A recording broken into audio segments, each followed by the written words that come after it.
kamu punya teman atau saudara yang ikut ormas terlarang HTI, hampir dapat dipastikan kalau mereka bersikap sangat ngeyel di berbagai kesempatan dan isu.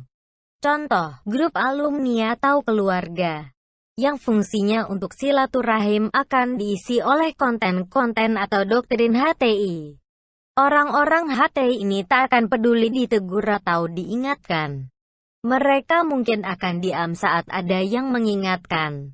Tapi minggu depan dia akan kembali membagikan konten HTI lagi.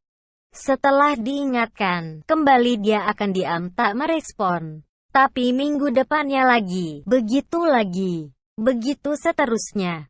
Kalau kalian heran dan bertanya-tanya kenapa mereka ini ngeyelan, tak tahu malu, tak paham sopan santun dan tak mau mengerti kondisi sekitarnya, jawabnya karena mereka meyakini bahwa yang mereka lakukan adalah dakwah.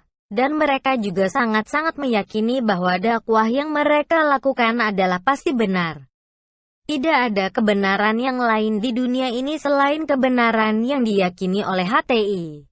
Jadi saat kita tegur, baik karena tak mau berdebat ataupun tak sependapat dengan konten atau isi yang disampaikan, orang-orang HTI ini tidak akan pernah malu atau sungkan. Justru dalam benak mereka, merasa kasihan kepada kita atau siapapun yang menolak konten dakwah mereka. Menganggap kita ini tersesat dan harus diluruskan. Oleh karena itulah, semakin ditegur, akan semakin giat dan gencar mereka menyebarkan doktrin khilafahnya. Orang-orang HTI ini tidak peduli dengan pertemanan, persaudaraan atau hubungan kekeluargaan.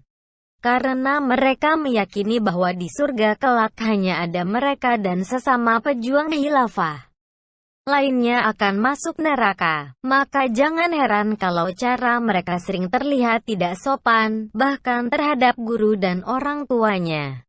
Karena di mata mereka, selama guru dan orang tua ini tidak mau menerima keyakinan khilafah, maka jelas sepintar apapun, seberjasa apapun, dan setua apapun, mereka tetaplah penghuni neraka.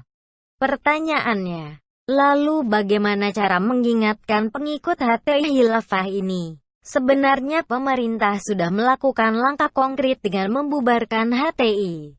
Tujuannya agar tidak ada lagi perekrutan anggota baru dan aktivitas-aktivitas doktrin khilafah. Tapi karena seperti yang saya gambarkan tadi, bahwa orang HTI ini ngeyalan dan merasa benar sendiri, lantas mereka mencari celah hukum dengan mengklaim bahwa HTI bukan ormas terlarang. Hanya dibubarkan secara administratif, bukan ormas terlarang. Bahkan ada kuasa hukum HTI yang mau mensomasi semua orang yang berani menyebut HTI ormas terlarang. Karena jelas tidak pernah ada keputusan hukum yang berbunyi seperti itu. Pernyataan kuasa hukum HTI ini memunculkan semangat baru bagi anggota HTI. Mereka seolah masih boleh beraktivitas, karena bukan ormas terlarang. Hanya terkendala soal administrasi yang nantinya bisa diperbaiki dan legal lagi. Setidaknya itu yang mereka yakini sampai hari ini. Bagi pemerintah, nyaris tidak mungkin untuk mengeluarkan keputusan hukum bahwa HTI ormas terlarang selayaknya PKI. Karena dampaknya pasti kerusuhan. Keputusan semacam itu akan menciptakan kasus-kasus penangkapan dan main hakim sendiri. Apalagi kalau ada campur tangan operasi militer yang bergerak senyap-menyamar tanpa seragam. Sudah kebayang bagaimana provokasi yang akan dilancarkan oleh HTI dan pihak asing yang selama ini menunggu Indonesia rusuh. Kerusuhan hasil pilpres saja sampai membuat internet kita mati. Saking tak mampunya Menteri Komunikasi kita mengendalikan penyebaran hoaks dan provokasi. Tapi kejadian di Pasuruan beberapa waktu lalu, Banser mendatangi pengikut HTI yang menghina Habib Lutfi. Mestinya sedikit membuka mata kita, bahwa mungkin memang beginilah caranya agar pengikut HTI itu bungkam. Mereka tidak mempan ditegur, mereka harus dihukum. Kasus penghinaan tersebut harus diusut tuntas sesuai hukum yang ada. harus sampai masuk penjara, untuk memberi pelajaran kepada pengikut HTI yang lain, agar tidak sembarangan memprovokasi. Selain itu juga untuk menghentikan sumber penyebaran provokasinya. Begitu juga dengan Ismail Yusanto, yang sampai hari ini masih terus gencar membuat seminar dan membawa-bawa nama HTI.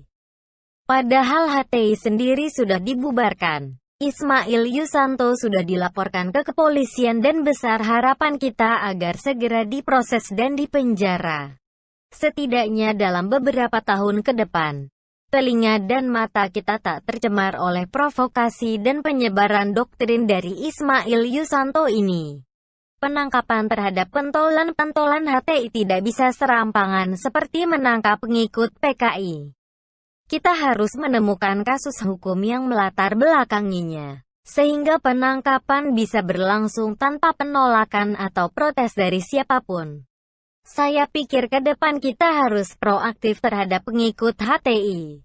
Mereka tak butuh masukan, tak mempan dengan teguran. Maka kalau mereka melanggar hukum, harus kita proses dan penjarakan. Harapannya, setelah dipenjara mereka sadar bahwa ini di Indonesia, yang berlaku adalah demokrasi dan Pancasila. Sementara untuk ustadz-ustadz HTI, akses pendapatannya harus dihentikan. Jangan sampai ada perusahaan BUMN yang mengundang Felix misalnya. Yang ngapain ngasih makan sama pengasong khilafah? Tapi yang ini memang agak ruwet karena di BUMN kita sendiri sudah cukup banyak pengikut khilafah bercokol di posisi strategis. Yang selama ini terus-menerus memberi makan kepada organisasi terlarang HTI. Namun intinya harus sama-sama jalan. Penangkapan terus dilakukan, dan pemutusan akses ekonomi juga terus diupayakan. Ini semua adalah ikhtiar kita bersama. Perlu langkah dan dukungan banyak pihak. Sehingga misal nantinya ada kasus serupa seperti Banser Pasuruan. Kita jangan sampai terpengaruh dan terprovokasi dengan narasi pembela HTI.